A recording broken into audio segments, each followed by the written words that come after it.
Salut à tous. Eh bien nous voici pour une nouvelle petite vidéo. Alors j'ai choisi de commencer par un magnifique cadrage raté des universiades qu'il y a en ce moment à Taipei. Donc il s'agit tout simplement des Jeux Olympiques pour les universitaires.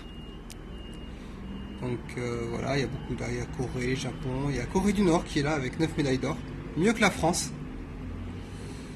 Et donc je vais en profiter, en fait, ça va me faire la transition pour vous parler de deux choses. Tout simplement, en fait, quand il y a eu ces universiades, ils ont simplement donné un document, un prospectus aux gens pour dire voilà, si vous venez à Taipei, vous devez préparer ci, faire ça, attention, la régulation ici c'est ça, blabla, pas de drogue, la drogue ici c'est la peine de mort, attention, pas importer de viande, ce genre de bêtises.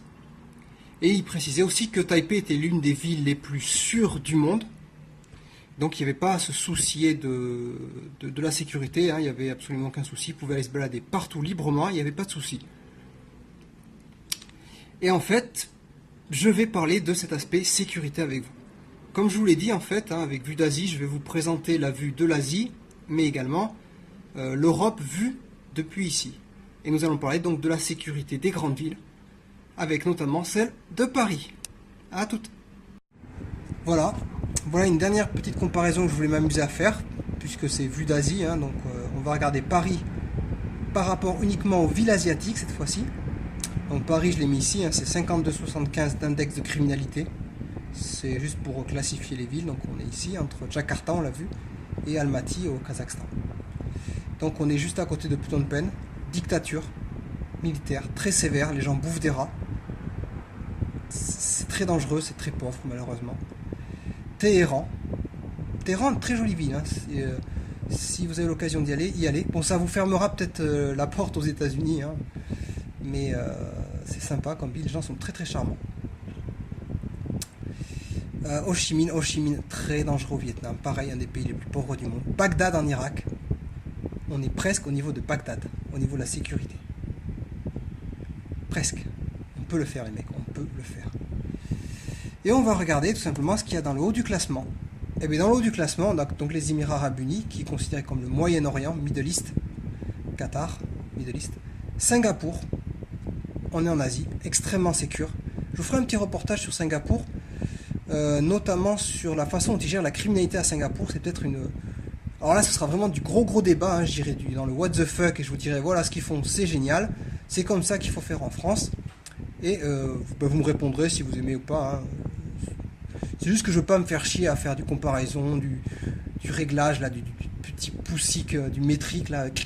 Ah, mais si je dis ça, c'est trop injuste. Si je dis ça comme ça peut... Ouais, c'est pas... Non, je vais pas me faire chier, je vais vous dire, voilà, Singapour, c'est génial, faut faire la même chose. Et puis c'est vous qui verrez, hein, vous ferez une idée à quel point c'est vrai, à quel point c'est faux, à quel point c'est applicable, à quel point c'est pas applicable en Europe. Mais ils ont une très belle façon de gérer, en fait, la délinquance et la sécurité. Et ça coûte pas cher. Et c'est pas de surcharge de prison. Taipei, Taïwan, très safe. Tokyo, Japon, extrêmement safe. Dubaï, Émirats Arabes Unis, safe. Hong Kong, hein, une ville-État. Hong Kong, oui, c'est très safe. Par contre, si vous passez la frontière et que vous allez en Chine, vous allez sur Shenzhen et Guangzhou. Non. Là, vous allez prendre le guide du retard et vous dites non, n'y allez pas. Hong Kong est safe, les villes à côté de Hong Kong sont pas safe. Osaka au Japon. Osaka, superbe ville. Si vous pouvez faire un trip au Japon, vous faites Tokyo, Osaka et Kyoto, qui est à côté d'Osaka. C'est juste... La food est délicieuse et c'est super sûr, c'est super sympa. Mais c'est super cher. Tbilissi. Alors ici on voit Bursa, Turquie. Eskişehir, Turquie. Izmir, Turquie. Il y a plein de villes de Turquie. Donc la Turquie est beaucoup plus sûre que Paris et que l'Europe. Voilà, si vous avez peur sur la Turquie, n'ayez pas peur, la Turquie est safe comparée à chez nous. Vous avez ici Jérusalem, Israël, Haïfa et Israël. Alors Haïfa et Jérusalem, ne me demandez pas pourquoi ils sont classés en Israël. Je pense des territoires occupés, considérés comme occupés par l'un, mais pas occupés par l'autre. Je sais pas trop. La seule chose que je sais, c'est que moi, Israël, je me dis, ça va être dangereux, faut pas y foutre les pattes. Bah non, hein, c'est beaucoup moins dangereux que Paris. Beaucoup moins dangereux que Paris. Turquie, c'est mieux que Paris. Israël, c'est plus sûr que Paris. Voilà. Donc voilà, c'était plus pour vous expliquer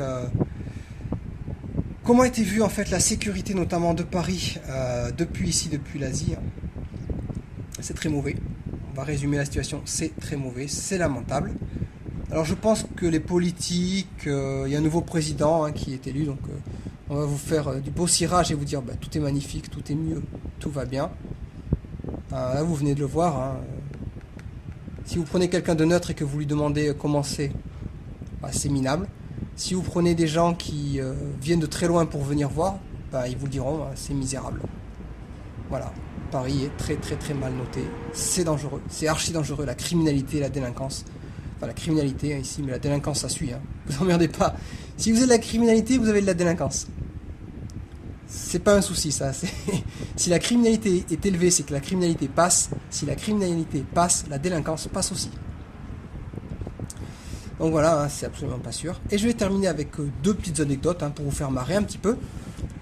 La première, en fait, c'est quand je travaillais dans la boîte où j'étais, il y avait une personne qui était détachée en Chine. Donc elle travaillait en Chine et tous les 6 mois, elle passait une semaine à Paris, elle revenait voir ses chefs, ses supérieurs, et elle faisait un compte tenu des résultats, combien ils avaient fait d'argent, les projets qu'ils avaient, etc., etc. Elle passe une semaine tous les 6 mois à Paris. Pardon, une semaine à Paris tous les 6 mois qu'elle passe en Chine. En bas, ça n'a pas loupé. Bon, c'est une jeune demoiselle. Elle s'est fait tirer son sac à main. Voilà.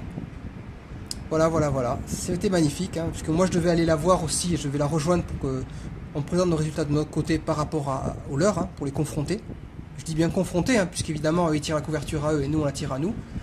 Eux, ils disaient, voilà, on a fait tant d'argent, donc baissez vos prix. Et puis nous, on disait, non, vous mentez, vous n'avez pas fait tant d'argent, vous avez fait tant. Pourquoi on baisserait nos prix autant? Enfin bref. Une semaine à Paris, elle s'est fait tirer son sac à main. À Shanghai, puisqu'elle vit à Shanghai, à Guangzhou, je vous ai dit que c'était pas forcément safe. À Beijing, ça lui est jamais arrivé. D'ailleurs, vous pouvez aller voir en Asie. En Asie, il y a beaucoup de gens qui se baladent avec des sacs de luxe à la main. Il y a beaucoup de gens qui se baladent avec téléphone portable à la main. On se fait pas tirer ses affaires toutes les 5 minutes, les mecs. Oh, c'est pas des pays barbares. Et la deuxième anecdote, c'est ma belle-mère, en fait, elle fait partie d'un groupe de vieux. Alors, comme dans tous les groupes de vieux, ils organisent des voyages organisés, tout le nom d'organisé d'ailleurs. Ils montent en bus et ils vont visiter un endroit, le nord de l'île, le sud de l'île, blablabla. Et là, il y avait un voyage organisé qui était en France. Alors, ma belle-mère n'y est pas allée parce que c'était trop cher. Le prix du billet et tout le reste, c'est beaucoup trop cher. Elle n'y est pas allée. Par contre, moi, j'ai rencontré la guide après que le groupe de retraités y soit allé à Paris, à leur retour. La guide, elle m'a dit, à un moment, il y avait une personne de son groupe qui s'est fait tirer son sac à main. Donc là, j'ai dit absolument, absolument rien d'anormal. On est à Paris, il y a des touristes chinois qui se fassent tirer à vol à l'arraché son sac à main. Qui est surpris quand je dis cette phrase? Personne. Criminalité très très très élevée à Paris. Et donc elle voit un policier, donc du coup elle rush vers le policier, elle dit monsieur le policier, il y a quelqu'un qui vient de nous voler nos affaires, il est parti par là. Alors le policier, elle me dit, le policier me répond, ah oui, on le voit plus. Elle dit mais non on le voit plus, mais il est parti par là. Le policier lui répond, dans ce cas-là on peut rien faire. Alors elle me dit mais j'étais dépité, je dis mais vous êtes policier, faites quelque chose, je sais pas, appelez vos collègues, vous n'avez pas une patrouille dans le coin, vous pouvez essayer de le récupérer, faites quelque chose. Et là le policier, elle me dit, il m'a répondu droit dans les yeux, ah mais non, nous, vous inquiétez pas, on a l'habitude de ce genre de cas, nous on peut rien faire. C'est vous qui devez faire quelque chose. Quand elle me racontait ça, dans les yeux de la guide, je voyais un mélange de résignation, de colère et de haine. Ce mélange dans ses yeux quand elle me dit ça, le policier me répond, nous on peut rien faire, c'est à vous de faire quelque chose. Magnifique phrase, me dit du policier. Alors pourquoi? Parce qu'en fait les flics, comme il a dit, ils peuvent rien faire, ils ont l'habitude, ils peuvent strictement rien faire. C'est à elle à faire quelque chose, c'est à elle à porter plainte pour faire les documents administratifs qui vont après au niveau de l'assurance déclencher la procédure. Voilà, donc maintenant vous le savez, si jamais vous avez quelque chose à Paris, la police ne peut rien faire, c'est à vous à faire quelque chose, donc en portant plainte. Voilà, et c'est tout. Il ne se passera rien d'autre. Champion du monde, les mecs. Champion du monde. Alors voilà, c'est fini pour cet épisode numéro 3, je crois, de Vue d'Asie. Alors j'ai encore plein de sujets en attente. J'ai Singapour, donc je dis que la façon dont ils traitent la délinquance. Il y a aussi ce que je voudrais faire, parce que bientôt ça va être la fin de l'été, donc vous allez avoir les grandes news qui vont dire la France, le pays où il y a le plus de touristes au monde, blabla, blabla, mon Dieu, on est beau, on est géniaux, on est brillant, la France attire le plus de gens dans le monde, blabla, blabla, blabla. Bon, et moi je vais vous montrer les données internationales recueillies par les sites, les organisations internationales, puisqu'il y a des organisations internationales dans tous les sens qui mesurent tout, les fleuves les plus longs du monde, les fleuves les plus pollués du monde, et également quels sont les pays les plus touristiques, et surtout quels sont les pays qui se font le plus d'argent avec le tourisme. Puisqu'en France, c'est vrai qu'il y a beaucoup de touristes, mais il y a aussi beaucoup de Français qui partent à l'étranger faire du tourisme. Et ce qui est important, c'est la balance. Combien est-ce que les touristes dépensent en France et combien est-ce que les Français dépensent à l'étranger? C'est la balance entre les deux qui est intéressante.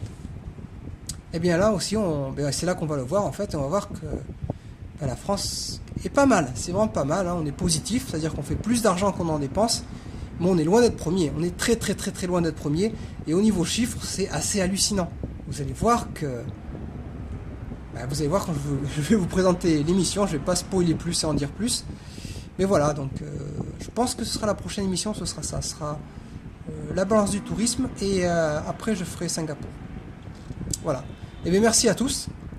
Merci à tous d'avoir regardé la main qui parle chaud devant un superbe PowerPoint. Et je vous dis à plus. Ciao. Tadam. Et bien voilà, bonjour à tous. C'est moi qui vais aujourd'hui vous présenter cette petite émission. Alors je pense que plein d'entre vous en ont marre de voir un espèce de PowerPoint devant leurs yeux avec une main qui s'agite. Donc aujourd'hui c'est Monsieur Hippopotame ou Madame, regardez. Ça doit être Madame Hippopotame qui va venir vous présenter les actualités. Allez, on arrête. Je m'enfonce dans le pathétique. Alors, voilà, comme promis, on va parler de la criminalité. Alors, on va utiliser ce site internet là, Numbeo, qui est le site internet en fait qui a été utilisé pour référencer plein de fois dans des journaux internationaux et dans différents cas, pour simplement en fait présenter les villes qui sont safe et qui sont pas safe. Voilà, c'est tout simplement. Donc on va prendre l'index de criminalité de 2017. Ici vous avez la ville, Abu Dhabi, Émirats Arabes Unis, Munich en Allemagne. Et ici vous avez le taux de criminalité. Plus il est élevé évidemment, plus c'est criminel.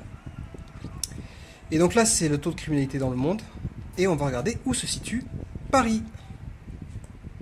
Alors voilà, hop, un petit zoom arrière de tout de beauté. Vous pouvez voir que Paris, on est à 269e position. Paris, France, avec un index de criminalité de 52,75, ce qui est assez élevé, mais c'est juste pour faire de classification. Ici, ce que je vais vous montrer, voilà, c'est la liste déroulante de toutes les villes qui sont classées. On est là. Paris est ici, dans le fond du panier. Autant vous dire qu'ici, c'est très peu criminel. Ici, c'est très criminel. On est dans le fond du panier. On est avec notamment Cincinnati. Alors Cincinnati qui est réputé pour sa violence et ses guerres de gangs. Vous avez Tucson en Arizona qui est rongé par la mafia M13. De toute façon, les États-Unis, toutes les grandes villes, il y a du ghetto. Et quand il y a du ghetto aux États-Unis, ils connaissent une seule solution, les guns. C'est les gangs qui se tirent dessus entre eux. C'est la police qui tire sur les gangs qui tirent sur la police. C'est... Les États-Unis, ça n'a pas changé depuis des dizaines d'années, ça n'a pas changé maintenant. Et on voit le petit Paris ici, qui est juste à côté de Santiago du Chili. Donc en fait, je vais comparer Paris à Santiago du Chili. On va voir comment est Santiago du Chili, et la criminalité de Santiago du Chili, ce sera la même que celle de Paris. Alors ça, c'est une première comparaison que je vais faire, et je vais en faire une deuxième, un peu plus osée. Santiago du Chili, c'est proche au niveau de criminalité, mais c'est très loin géographiquement.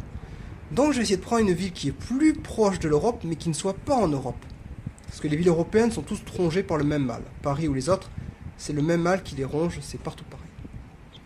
Donc je me suis dit, quelle ville prendre, aller chercher un petit peu, blabla. Et j'ai finalement trouvé une ville avec laquelle j'ai fait la comparaison. C'est assez intéressant, vous allez voir.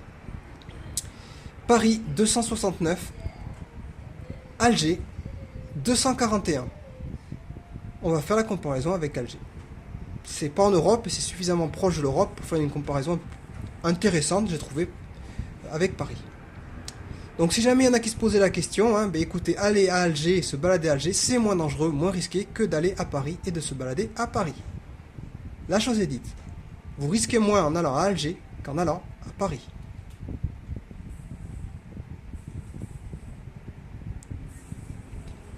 Tout baigne les mecs, tout baigne. Paris c'est 269, c'est ici, c'est en bas les mecs. Faut creuser encore pour trouver Paris. Ah là là. Enfin bon, on va voir. Vous allez voir pourquoi j'ai pris Alger, hein. C'était assez intéressant la comparaison, donc on va y venir après. Mais d'abord, Santiago du Chili. Alors la sécurité à Santiago du Chili, comment est-ce qu'on peut la regarder, la voir? Ben, on tape simplement Santiago sécurité voyageur et on va voir si vous vous baladez à Santiago, à quoi est-ce qu'il faut faire attention et où c'est dangereux. Donc voilà, vous avez le site de diplomatie.gouv hein, qui vous explique si vous allez à Santiago au Chile, si au Chile ma Santiago. Putain, je fais l'accent italien alors que c'est hispanique. J'ai tout faux. Bon, Madame Hippopotame, dépité. Donc voilà, on va regarder hein, diplomatie.gouv. Si vous allez à Santiago du Chili, à quoi est-ce qu'il faut faire attention? Donc forcément, ce sera la même chose que si vous allez à Paris. À quoi qu'est-ce qu'il faut faire attention, les gars? Hop là. Alors il y a un gros pavé, je vais aller très très vite. Dans les précédentes versions, je m'attardais sur tous les points, c'était chiant au possible. Déjà que c'est pas super intéressant. On va aller par mots-clés. Premièrement, quartier, plein de quartiers où il ne faut pas foutre les pattes, il y a du vol à main armée. Pareil. Recrudescence des vols bon, à l'intérieur des autobus en France, c'est dans le métro et partout. Enfin, à Paris, c'est métro et partout. Ping, on y est. Ne pas faire de tourisme dans les quartiers défavorisés. En France, on ne parle pas de quartiers défavorisés, ça n'existe pas. Je sais plus quel nom d'emploi. Pas en développement, en zone prioritaire d'éducation. Non, ça c'est l'éducation, c'est un autre truc. Enfin bref, ne pas y aller, hein, comme à Paris. Et éviter les signes extérieurs de richesse, tels que les bijoux ou les appareils photo. Bon, en France, c'est simple, hein, ça va être bijoux, sac à main, téléphone portable. Il y a de la fauche tout le temps, partout. C'est la folie. En cas d'agression, déconseillé d'opposer de la résistance. Ils pourraient utiliser une arme blanche. À Paris, ils n'utiliseront pas d'arme blanche parce qu'en fait, la régulation en cas d'utilisation d'armes blanches est très sévère. Donc, ils ne vont pas utiliser. Ils vont vous arracher, ils vont vous pousser, prendre le sac à main, vous foutre un coup de pied dans la figure s'il faut, hein, c'est pas un souci. Mais il n'y aura pas d'arme blanche. Hein. Vous aurez la gueule cassée, pareil, mais sans arme blanche. Évitez d'avoir trop de richesse sur vous, hein, ça c'est évident. Les escroqueries à la carte bancaire, ça y a pas, puisqu'on utilise des systèmes relativement sécuritaires en France. Vigilance particulièrement renforcée près des bureaux de change et des distributeurs de billets. Ils vous attendront pas à la sortie des distributeurs de billets, il y a une caméra, mais légèrement plus loin. Se méfie de toute distraction, hein. En France, à Paris, vous avez des filles en fait qui se baladent avec ah s'il vous plaît, signez pétition. Et le temps que vous disiez oui, non, ou vous regardiez juste la pétition, il y a les copines qui vous font les poches. Ça, il y en a partout. Partout, partout, partout, partout. Faut pas le nier, il y en a partout. Donc Paris, ben c'est ça. Faut pas foutre les pattes à certains endroits. Criminalité très forte, du vol à la tire. Du détroussage en règle de vous font les poches. Enfin, Paris. Paris, Paris, Paris. On est là les mecs. On y est, on est ici. Deuxième comparaison, Alger. Alors j'ai fait pareil, hein, Google, Alger sécurité voyageur, diplomatie.gouv. Si vous allez un jour en Algérie et à Alger, ben, qu'est-ce qu'on vous conseille de faire et de ne pas faire? Alors voilà, la carte de l'Algérie. Algérie, un superbe pays, avec la capitale Alger, une superbe ville.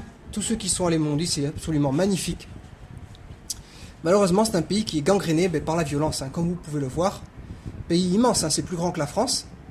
Vous avez formellement déconseillé en rouge. Toute cette partie-là, formellement déconseillé. Si vous y allez, durée de vie, 5 minutes, pas plus.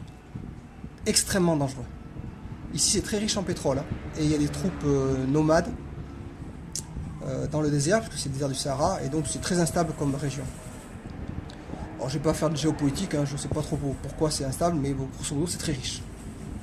Bizarrement, quand c'est riche, les gens se battent. Étonnant, hein.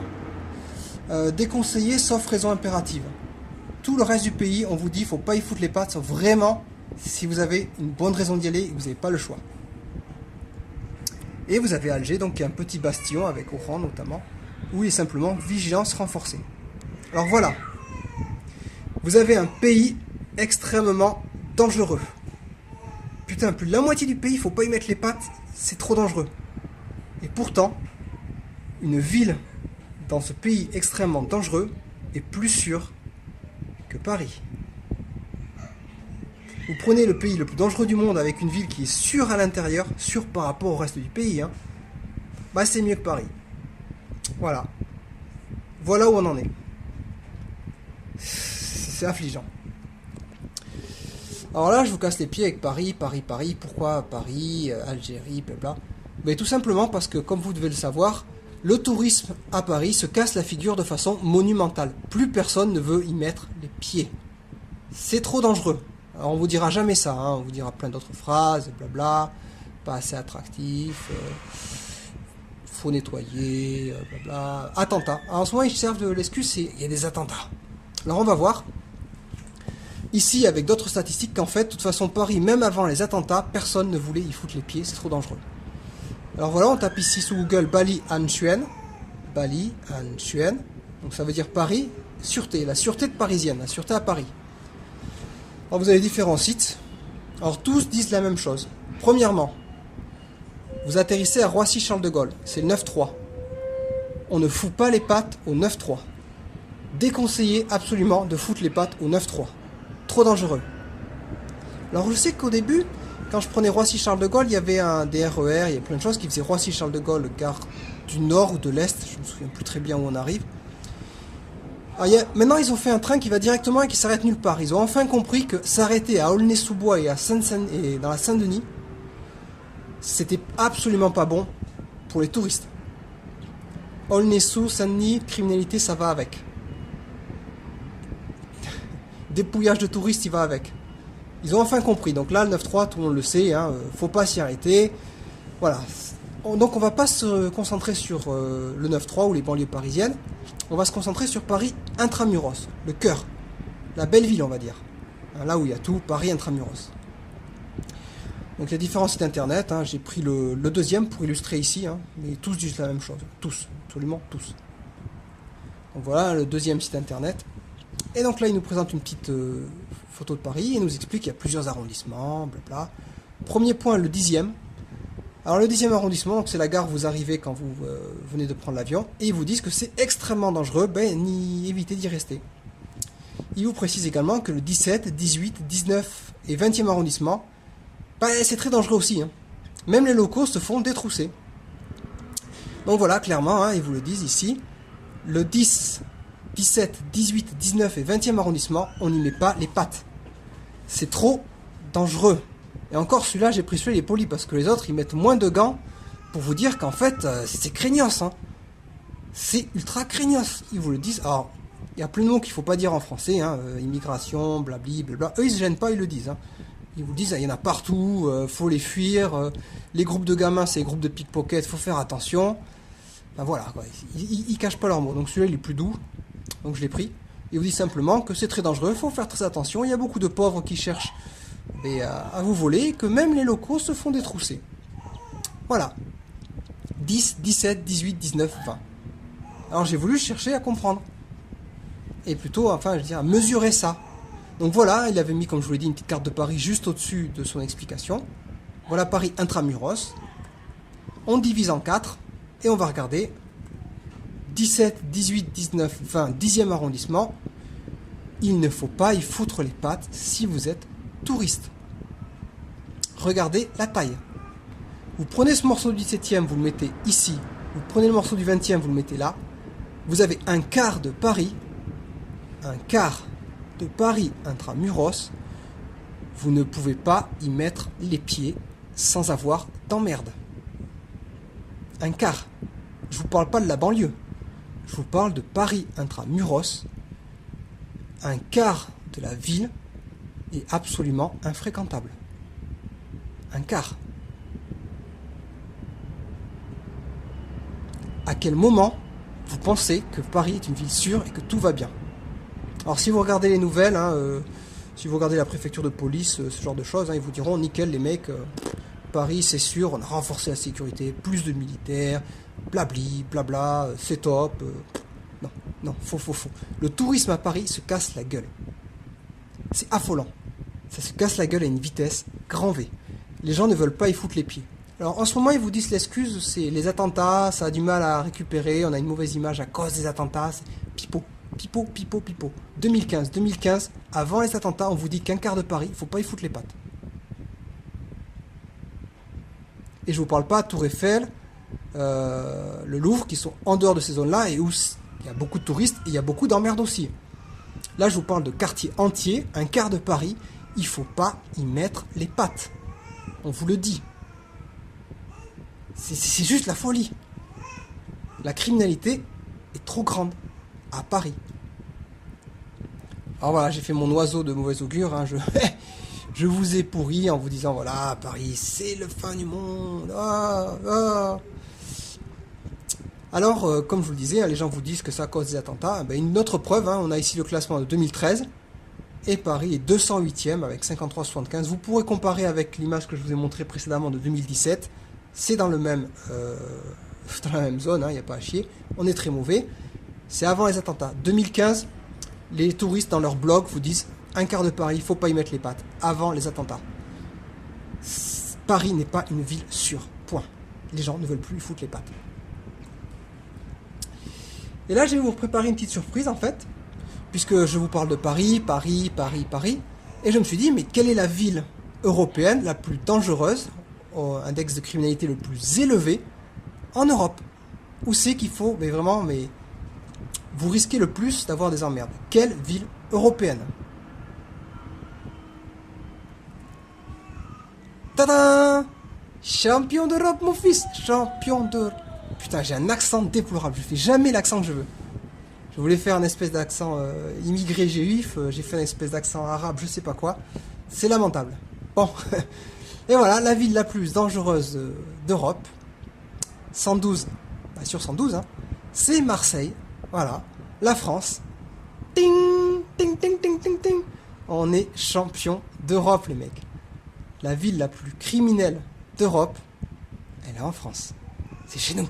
Ça se passe ici, frère. Tranquille, ici. Envoie de la radical music, on y est. Oh putain, je m'enfonce dans mes accents absolument lamentables. Pour info, voilà, vous avez 109, vous avez Naples.